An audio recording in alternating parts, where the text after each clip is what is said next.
নমস্কার বন্ধুরা। তো বাপের বাড়িতে এসেছি, দেখো বাপের বাড়িতে এসেছি কিন্তু মাও নেই, ভাই বউ নেই, খুব খারাপ লাগছে। তাই তোমাদের সঙ্গে একটু কথা বলছি। এদিকে আমি শুয়ে আছি আর এদিকে আমার দিদি, দেখো তো দুজনে মিলেই আমরা গল্প করছি যে মানে বাড়িতে একটা মেয়ে ছেলে না থাকলে সত্যিই খুব খারাপ লাগে।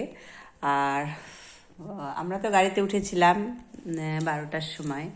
এখন এখন বাজে কটা, আর ধরো যে পৌঁছালাম 4টা সাড়ে 4টার সময়। তো আমার বাবা ছিল, বাবা এখানে ডাক্তার দেখাতে এসেছে। বাবা তো বাইরে থাকে। তো যাই হোক, একজন না একজন আসে আমার বাপের বাড়িতে, থাকেই কেউ না কেউ। তো এবার বাবাই শুধু বাবা ছিল, বাবার শরীরটাও সেরকম একটা ভালো না। তো যাই হোক, আমরা দুই বোনে এসেছি আর পাশের বাড়িতে বিয়েও আছে। তার জন্য আমরা একটু মানে আগে চলে আসছি, যাতে বাচ্চাগুলা আর বাচ্চারা পরে আসবে, রবিবারের দিনকার চলে আসবে। তো যাই হোক, খুব খারাপ লাগছে, তাই তোমাদেরকে এটা শেয়ার করছি।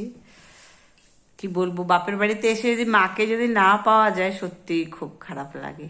তো তোমাদের এরকম কার কার সঙ্গে এরকম হয়েছে? দেখো আমার দিদি কেমন করে আছে। যাই হোক, দুই বোন আছি জন্যে মনটা আর একটু মানে, যদি বেশি খারাপ লাগতো সেখান থেকে একটু হলেও ভালো লাগছে যে দিদি আছে পাশে। তো যাই হোক, এই বলে আমি রাখছি, টাটা।